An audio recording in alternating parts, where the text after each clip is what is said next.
Hello everyone, আমি শিবানী। আজ আমি আপনাদের সাথে শেয়ার করব পুঁটি মাছের দারুণ স্বাদের এক রেসিপি। মাছগুলোকে সুন্দর করে কেটে আমি নুন হলুদ মেখে নিয়েছি।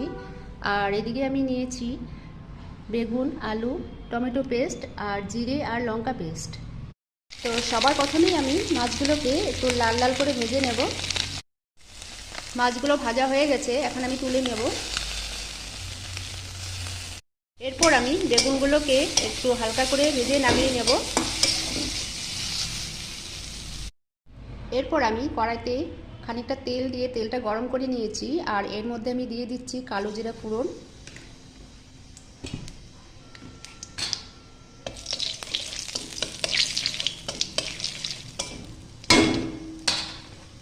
আর দিয়ে দিচ্ছি কেটে রাখা আলুগুলো। হালকা করে একটু ভেজে নেব।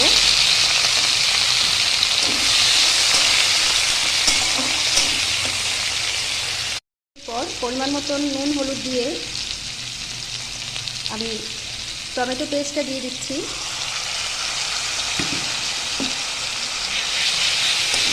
ভালো করে তেলের মধ্যে ভেজে নেব।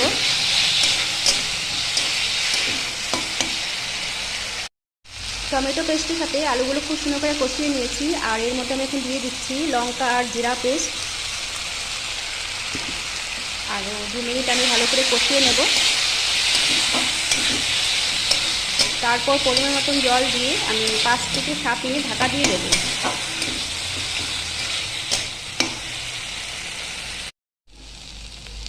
এরপর আমি পরিমাণ মতন জল দিয়ে দিচ্ছি। 5 থেকে 7 মিনিট ঢাকা দিয়ে দেব।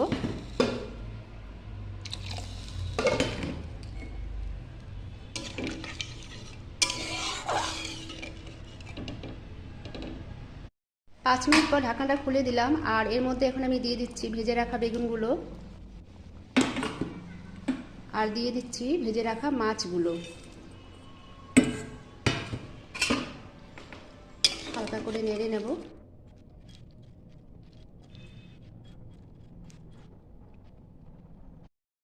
তো পুঁটি মাছের ঝালটা আমার তৈরি হয়ে গেছে, আর উপর দিয়ে আমি ধনেপাতা ছড়িয়ে দিয়েছি। তো বন্ধুরা, রেসিপিটা যদি তোমাদের ভালো লেগে থাকে অবশ্যই লাইক আর কমেন্ট করবে। নমস্কার।